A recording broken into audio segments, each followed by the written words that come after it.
আসসালামু আলাইকুম myself Fedan welcome to my new blog. এতদিন মানে আমার ব্লগ ছাড়ি নেই, আজকে নতুন করে ব্লগ ছাড়বো। এতদিন পর খুব চাপ ছিল, তাই মানে আমি ব্লগ ছাড়ি নেই। আজকে একটু ফ্রি হয়েছে, আজকে এক জায়গায় ঘুরতে যাব। মানে এর আগে আমরা নাস্তা করবো হিরাজিল হোটেলে, যে আপনাদের মানে সবাই চিনেন, আর যারা দূরে থাকেন তারা হয়তো চিনবেন না। কিন্তু আমাদের মনে হয় না আমরা যেখানে ঘুরতে যাব ওইখানে মনে হয় হবে না। আমরা যাব, আমার ফুপ্পিরা যাবে, মানে দুই ফ্যামিলি যাব। আর যেখানে ঘুরতে যাব মনে হয় না ওইখানে খোলা আছে, কারণ খুব লেট করে ফেলছি আমরা। এখন প্রায় 8টার মতো বাজে। তো এখন আর আমার পাপা আজকে তো অনেক দেরি করে সেল লাগা আমরা আমরা তাড়াতাড়ি উঠছিলাম, আমরা বিকেলবেলা আর আগে উঠছিলাম। এর জন্য আজকে দেখি আর ভিড় পাই নাকি ভিড় পাই না। আজকে দেখি এখন আগে আমরা খেতে যাব, খেতে যাওয়ার পর তারপর ঘুরতে যাব। যদি না পাই তাহলে মানে খারাপ। এখন আমরা নিচে নেমে পড়ছি, আর আমার আব্বুরা এখন রিক্সা খুঁজে পর দেখি কি হয়। এখন আমরা রিক্সা থেকে নেমে পড়ছি, এখন আমরা ঢুকবো হিরাজিল হোটেলে। অনেক ভিড়, এখন ঢুকবো। আর এই যে আমার আব্বু আছে, এখন ঢুকবো দেখি কি হয়। তার থেকে এটা হিরাজিল হোটেল, আমার আব্বু নিচ থেকে নামছে। এখন আমার ফুপ্পিরা আসবে, ফুপ্পির অপেক্ষায় আছে। গাছ এখন আমরা বসে আছি, কি হয় খাবার অর্ডার দিচ্ছি, আর দেখতেছে কি হয়। গাছ এখন আমরা বসে আছি, আমার বসে আছে, আমার আব্বু বসে আছে, সব দিচ্ছে এখন। গাছ এখন আমার খাবার এসে পড়ছে, এখন আমার আব্বু নিতেছে না, এখন দেখি কি হয়। আমি খাবো, দেখি কেমন আজকে, দেখি মজা লাগে। চলো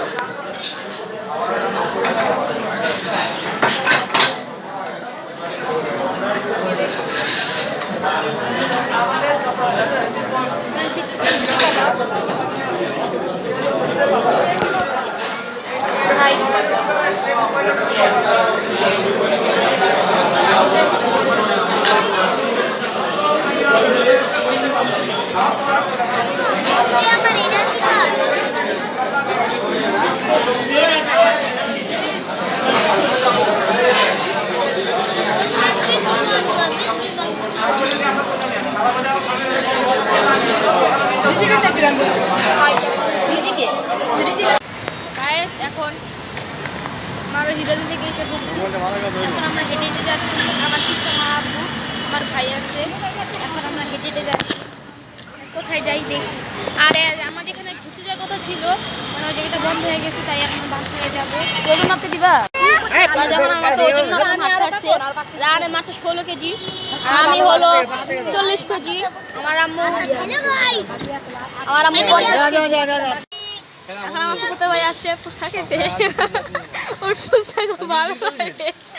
যেখানে সবাই ফুচকা খাচ্ছে, আর এখানে আমার ভাই কি জানি দেখছে, ও টমেটো খুঁজছে।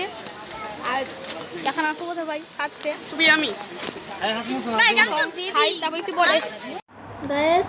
এখন আমরা মানে বাইরে থেকে এসে পড়ছি, এখন একটা খেলা খেলবো, যে মানে থাকবে 10 সেকেন্ড সময়, 20 সেকেন্ড সময়। এর ভিতরে কে কত পাখি পাকা পেঁপে বলতে পারে। তুমি রেডি সেডি স্টার্ট। পাখি পাকা পাখি পাকা পাখি পাকা পাকা পাকা পাখি পাকা পেঁপে খায়, শুদ্ধ উচ্চারণ। পাখি পাকা পেকে খায়, পাখি পাকা পেকে খায়, পাখি পাকা পেকে খায়, পাখি পাকা পেকে খায়, পাখি পাকা পেকে খায়, পাখি পাকা পেকে খায়। তোমার একবারও হয়নি, কারণ ও বলছে পাখি পাকা পেকে খায়, পেকে খায়। এটা হবে পাখি পাকা পেঁপে খায়, পেঁপে খায়। আচ্ছা ভাই ডাইসিং পানি। পাখি পাকা পেঁপে খায়, পেঁপে। পাখি পাকা পেকে খায়, পাখি পাপা পেকে খায়, পাখি পাকা পেকে খায়, পাখি পাকা পেকে খায়। ও বলতে পারে না, শুধু বলতে পারছে 3 বার। এবার না পারা। পাখি পাকা পেঁপে খায়, পাখি পাকা পেঁপে খায়, পাখি পাকা পেঁপে খায়, পাখি পাকা পেঁপে খায়। আমি জিতছি 6 বার। এখন আমার এই খেলাটাই তো আমি জিতছি। এখন একটা খেলা হবে, এলো থাপ্পড়। আমি ওকে থাপ্পড় মারবো, ওকে থাপ্পড় মারবো, দেখি কে সহ্য করতে পারে। মারো। আল্লাহ গাইস, আমি পারি না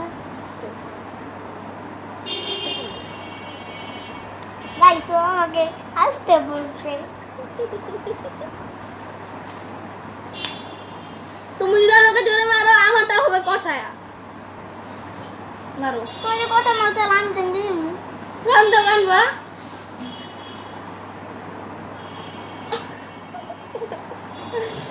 এবার আমি মারবো। গাইস আমি তো আসতে বসো। গাইস আমি তো আসতে মারলাম। ম্যাডাম আমি রাস্তে নিচ্ছি আমি রাস্তে আছি ওকে খুব আসতে মারছে আমার ফুফুতো ভাই ওকে কিন্তু মরে যায় বুঝছেন। ও যদি একবার খায় ও মানে ডাইরেক্ট মরে যায়, তাকে আছে মারলাম। তো গাইস আজকে ভিডিওটা এখানে শেষ করবো। সবাই ভালো থাকবে, সুস্থ থাকবে। আল্লাহ হাফেজ, আসসালামু আলাইকুম।